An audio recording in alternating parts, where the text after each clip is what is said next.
You're just a leech living under our roof. That's what they screamed before kicking me out of the house I legally owned.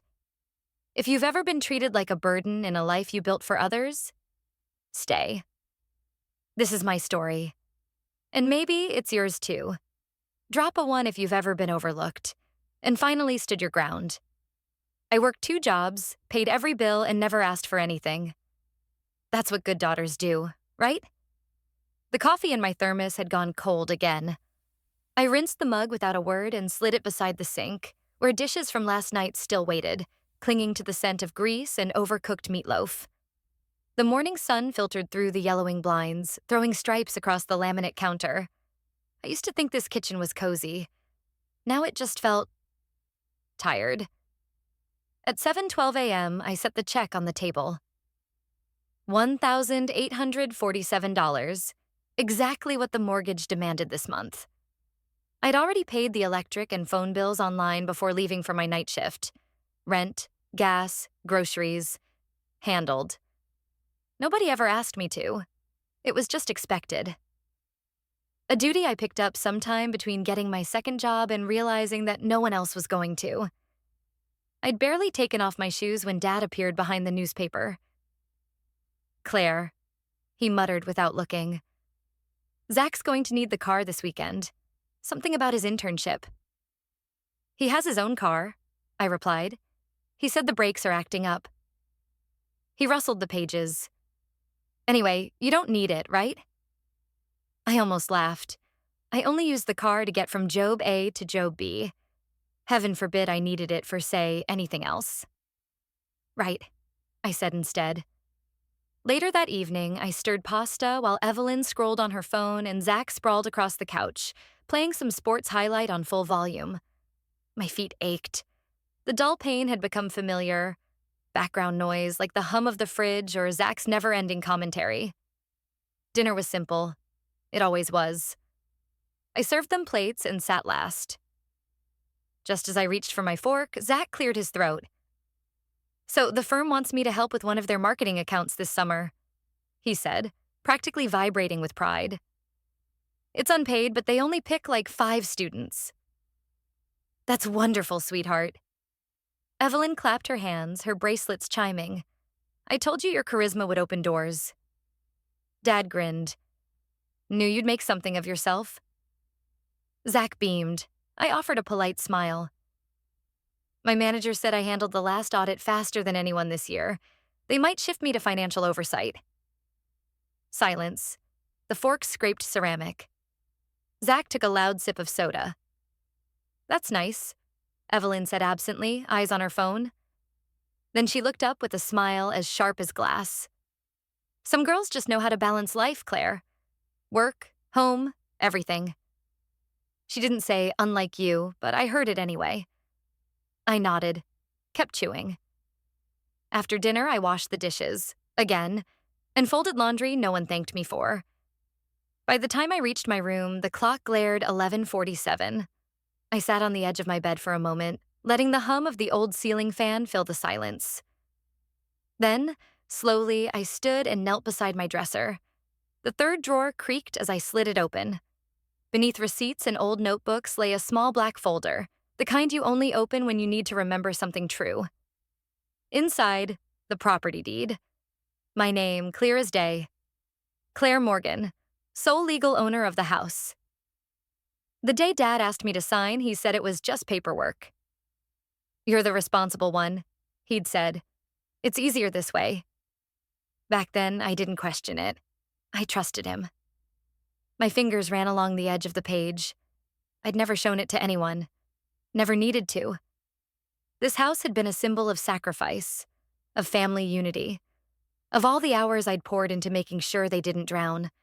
I told myself it didn't matter, that love didn't need recognition. But something inside me disagreed. For the first time. I wasn't their daughter anymore. I was their live-in accountant.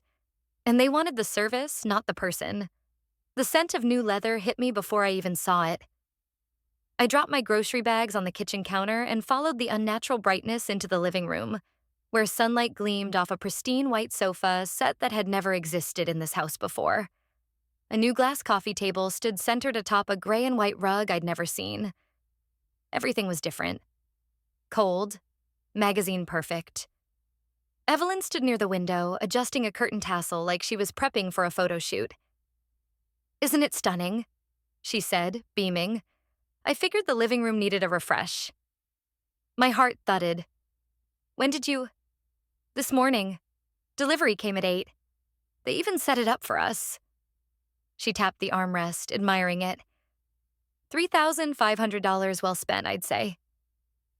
It wasn't the number that gutted me. It was the casual confidence in her voice. Like she'd used a Macy's gift card, not siphoned it from the account tied to my direct deposit. I opened the banking app, thumb shaking. The withdrawal was there, clear as daylight. $3,500 labeled furnishings, the joint account we supposedly only used for emergencies. "You used my money." Evelyn turned, her smile flattening. "It's our house, Claire. I don't see the problem."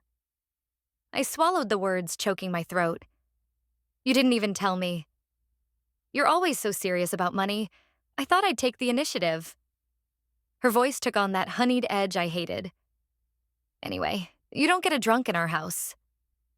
The sentence landed like a slap, a leftover from years ago when I'd once refused to buy wine for a dinner party. I never drank, never even argued. But that line, "you don't get a drunk in our house," had lived in her arsenal ever since. A bullet she could fire when she wanted to remind me who really belonged here. I left without another word. My fingers itched to do something, to break something. But instead, I drove to the only place I could breathe. Tessa spotted me through the cafe window, her brow furrowed even before I stepped inside. She always knew. "You look like hell," she said gently as we sat. I gave a dry laugh. I feel like a tenant in my own life. "What happened now?" I told her everything. About the sofa, the account, Evelyn's words. I spoke too fast, afraid if I stopped, I'd start crying. But I did cry anyway.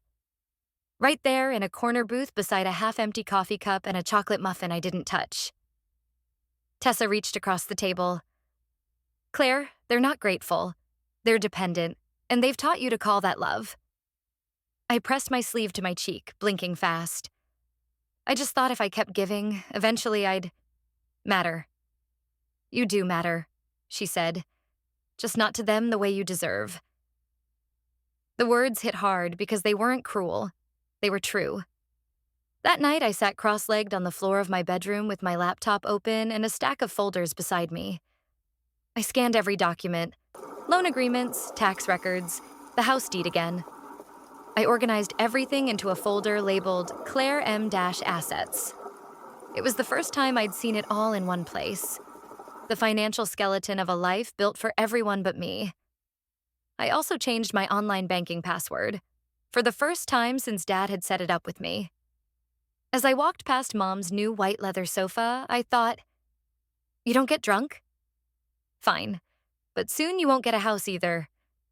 "You're ungrateful," Dad screamed. "Get out and stop embarrassing us." It wasn't the words that hurt. It was how easy they came. The pasta was overcooked. I knew it the second I strained it. But I'd been distracted, thinking about the new responsibilities my promotion would bring. The company had asked me to take over inventory analysis starting next week. More hours behind the desk, less time on my feet. A raise eventually. Less time at the retail job, less time cleaning up after everyone here. I plated the food, like always. Sat down last, like always. The clinking of forks filled the silence. No thanks. No conversation. Just chewing. "I'm going to be working more hours at the firm," I said finally, keeping my voice measured. "Starting next Monday. They've asked me to reduce my retail shifts. I'll still be contributing, just not every waking hour of the day." Dad lowered his fork.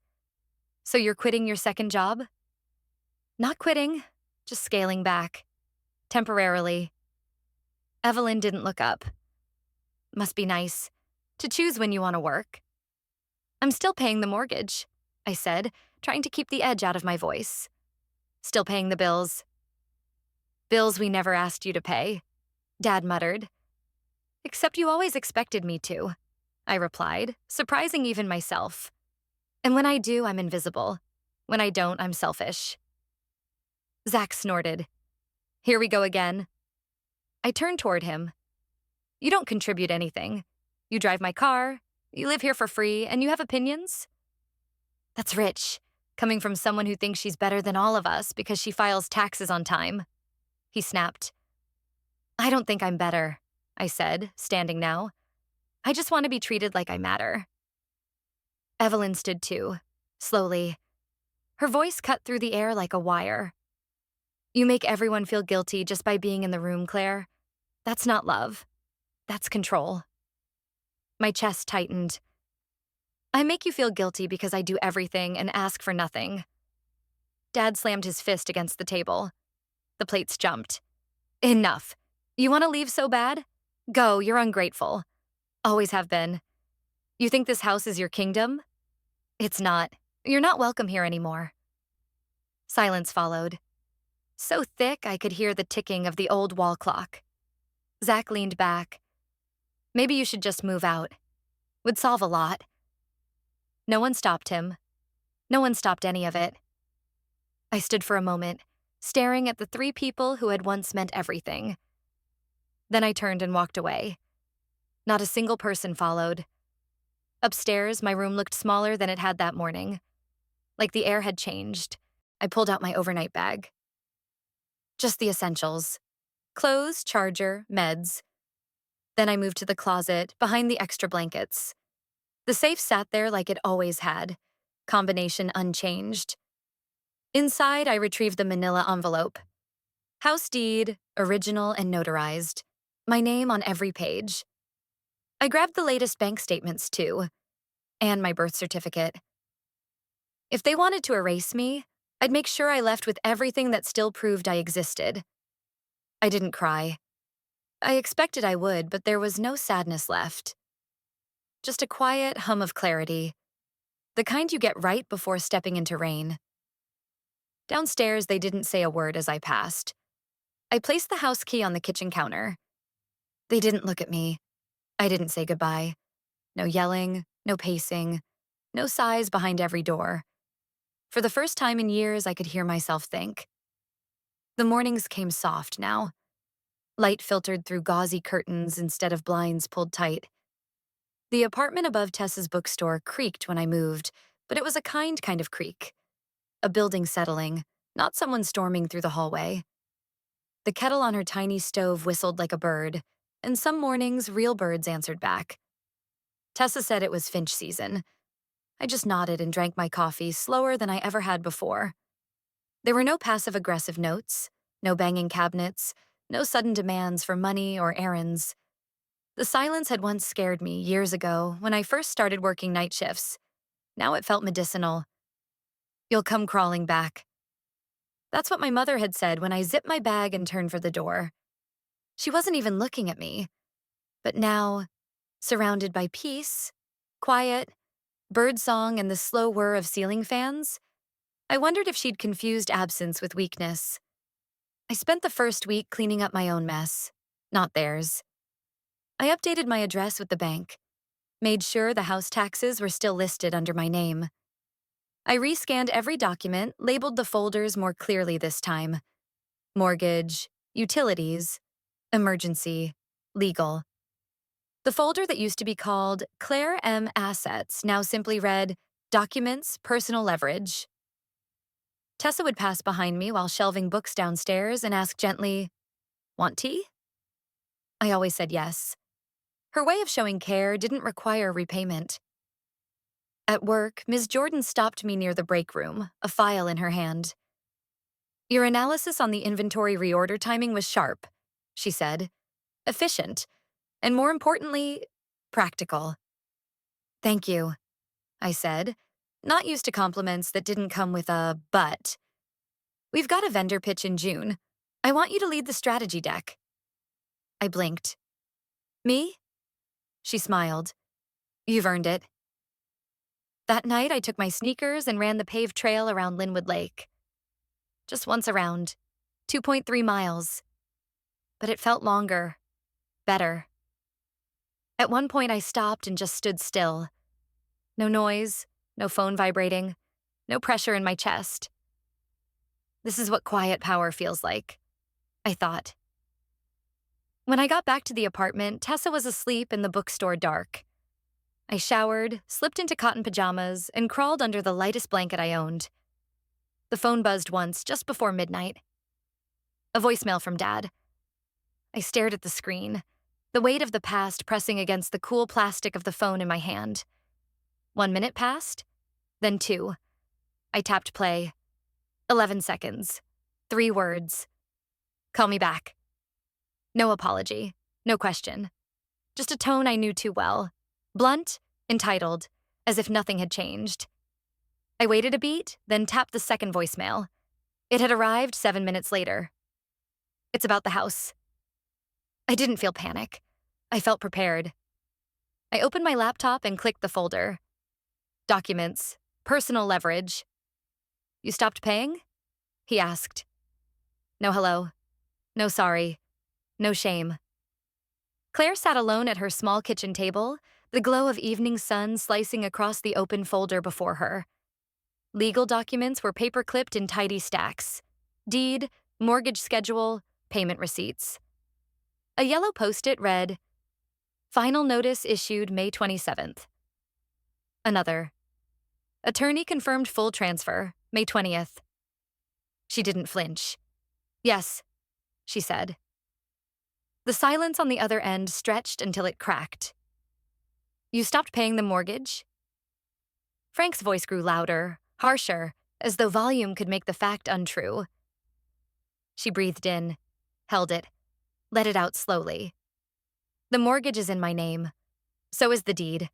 I stopped paying for a house I no longer live in. There was a long pause, then a scoff. You know what this will do to your mother? Claire's gaze didn't leave the paper in front of her. She'll have to decorate someone else's house. That did it. The yelling began. We built that home. You lived in it. I paid for it. Her tone was soft but scalpel sharp. You were living there too. No, she said. I was surviving there. Another pause. Then Evelyn's voice came through. She must have taken the phone. Sweetheart, she said, in that saccharine tone Claire had come to dread. We're losing our home. Claire let the words hang. She thought of the white leather couch, the $3,500 withdrawal, the dinners without thank yous, and the memory of standing at the front door with a duffel bag while they looked through her like glass. No, Claire said. You're losing access to my bank account. A small ping sounded from her phone. She looked down. A text from Zach. Hey, any chance you can help with tuition next semester? Just got the bill. She didn't reply. Claire, Evelyn pressed on. This is where we raised you. Where your brother got everything handed to him? Claire didn't raise her voice. Where I became your accountant, where you told me to leave. This is cruel, Frank snapped. We never thought you'd actually... You told me to get out and never come back, she said. I listened. She opened her laptop and clicked the draft email. The PDF was already attached. The deed, the transfer notice, the lawyer's signed statement. She clicked send. Back into the phone, she said one last thing. You gave up your rights the night you gave up on me. Then she hung up. 5 minutes passed. She poured herself a glass of water. The ice clinked, soft and clear.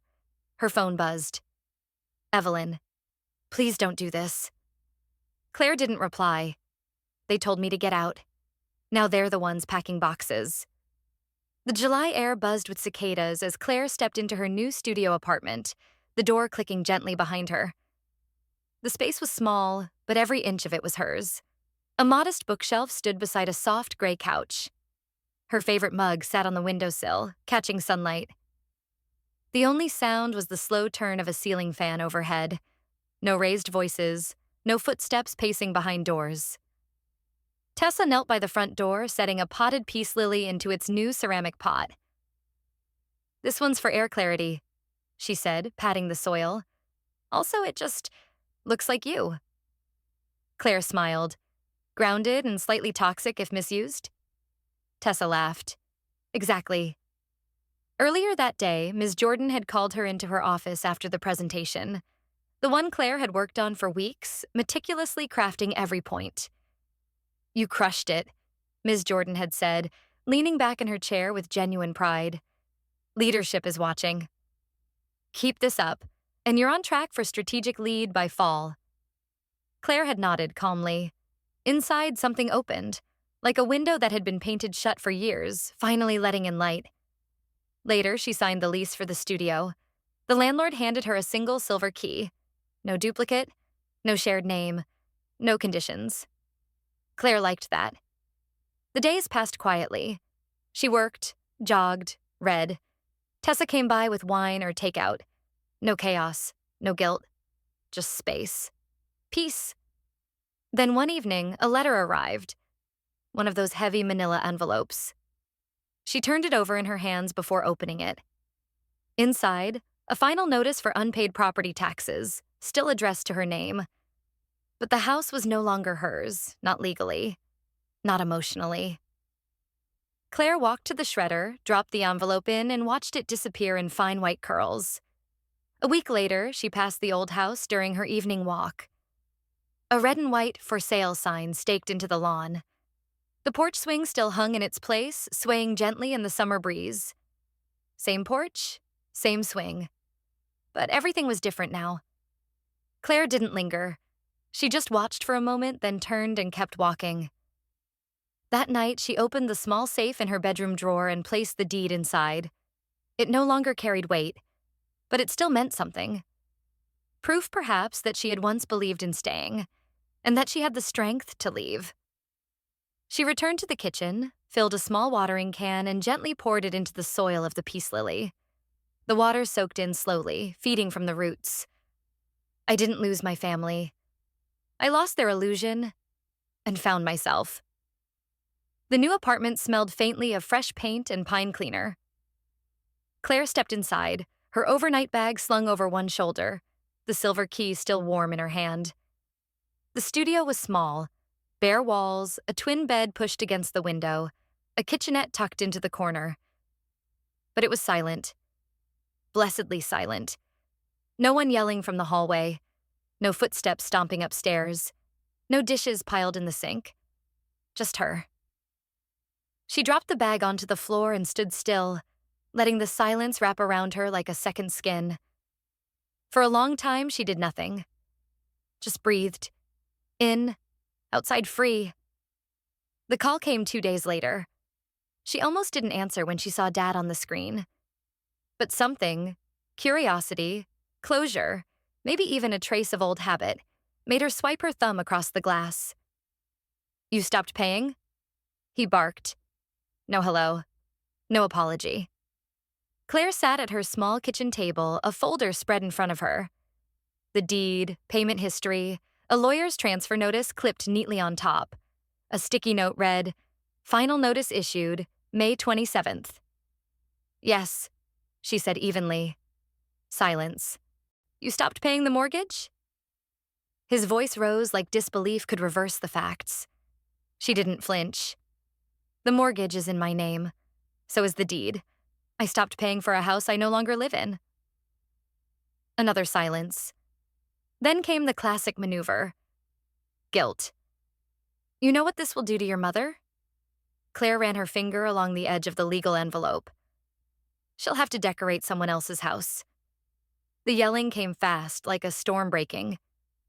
"We built that home." "You lived in it," she cut in. "I paid for it." "You were living there too." "No," Claire said quietly.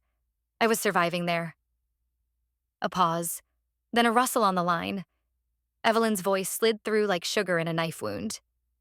"Sweetheart," she said, "we're losing our home." Claire closed her eyes. She saw the white leather sofa, the $3,500, The dinner tables where gratitude died in silence, the front door closing behind her while no one moved. "No," Claire said. "You're losing access to my bank account." Ping. She glanced at her phone. A text from Zach. "Hey, can you help with tuition next semester? Just got the bill." She didn't respond. Back to the call. "This is where we raised you." Evelyn tried again. "Where your brother was handed everything." Claire's voice was razor steady. "Where I became your accountant. Where you told me to leave." "This is cruel," Dad snapped. "We never thought you'd actually—" "You told me to get out and never come back," she said. "So I listened." She opened her laptop. The email was already drafted, the necessary documents attached. The deed transfer, the legal confirmation, the final payment record. She clicked send. Then she returned to the call and said the last thing she'd ever say to them. "You gave up your rights the night you gave up on me." She hung up. 5 minutes later, she poured herself a glass of water. The ice clinked, soft and honest. Her phone buzzed. "Evelyn, please don't do this." Claire didn't reply. 3 days passed. The apartment above Tessa's bookstore creaked gently with every step. An old, lived-in kind of peace. Claire spent her mornings making coffee slowly. She didn't chug it anymore. She tasted it. She rescanned every important document, organized it into a new folder on her laptop. Documents, personal leverage. The name wasn't an accident. She no longer saw her work, her money, her boundaries as sacrifices. They were power, and she'd start using them like that. One afternoon, Claire jogged the trail around Linwood Lake. The air was thick with July heat, but her lungs felt clear. For the first time in years, she stopped midway.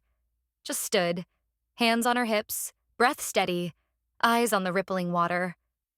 No text messages, no demands, no noise. This is what quiet power feels like, she thought. Later, she passed by the old house. The porch swing still hung in its place, but the windows were dark. A for sale sign leaned in the grass. Same house, different life.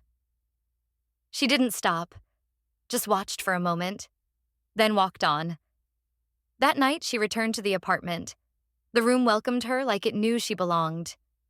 She opened the small safe in her dresser, slipped the house deed inside. Not because she needed it, but because she had earned it. She poured water into the peace lily Tessa had given her. The soil drank it in slowly, quietly, like strength taking root. Claire didn't lose her family. She lost their illusion and found herself. The apartment smelled faintly of books and eucalyptus. Claire sat cross-legged on the floor, her laptop open in front of her, a mug of green tea steaming quietly beside her. Outside the open window, the breeze stirred the lace curtain and carried in birdsong from somewhere beyond the bookstore roof. Her fingers clicked through folders on her desktop, files she once assembled under duress, out of fear of being erased, silenced, forgotten. Now they had a new title. Documents, personal leverage. No longer assets, no longer responsibilities, just proof of what she'd built, of what she owned, of who she was when no one gave her permission to be. The days had structure now, not born from obligation, but choice. In the mornings, she brewed coffee slowly. In the evenings, she cooked for herself without measuring judgment in someone else's silence. She added spices because she liked them. She plated the food in the dish that made her happy. No Zach flipping channels so loud she couldn't think. No Evelyn clicking her tongue at the grocery receipts. No father sitting behind a newspaper like a ghost that only appeared to criticize. Now, if a cabinet slammed, it was because she closed it. And if it stayed open, it was hers to close. Tessa came by often. She never announced her visits, just knocked twice and let herself in with a familiar ease that never felt intrusive. She brought tea, or wine, or bread from the bakery 2 blocks down. She didn't ask for anything. One afternoon, as they shared a basket of lavender scones at the tiny kitchen table, Tessa looked up thoughtfully. "You're softer now," she said. Claire blinked. Softer? Not weaker, Tessa added quickly. Just less armored. Claire smiled faintly. Maybe because I'm not constantly preparing for battle. At work, things shifted too. Ms. Jordan pulled Claire into her office after the monthly report meeting. Your audit suggestions were spot on, she said, sliding a folder across the desk. And your inventory timeline saved us almost 3% last quarter. Claire looked at the folder. Her name was printed cleanly on the label. First name, last name, no typos. I want you to lead the vendor strategy pitch in June, Ms. Jordan continued. You've earned it. Claire nodded slowly. The words felt real. Not flattery, not manipulation, just recognition. One evening, as the sun slipped past the window frame, Claire received a thick manila envelope addressed in her full legal name. Her stomach didn't clench this time. She already knew. She opened it calmly. Inside, a notice about unpaid property taxes still attached to the house she no longer owned, at least emotionally. She checked the signature. An error. Her name hadn't been properly removed from the municipal record. She took out her phone, scanned the lawyer's deed transfer document again, and sent a reply to the address listed. Calm, efficient, firm. Then she fed the paper through the shredder. Thin white curls fluttered into the bin like snow. That night, Claire took a walk around the block. It was warm, the summer air sticky but soft. She passed neighbors watering plants, kids drawing chalk art on the sidewalks. She didn't feel like a tenant in anyone's life anymore. She felt placed, present. When she returned, she sat on the gray couch by the window, opened her journal, and wrote 3 lines. I didn't leave out of spite.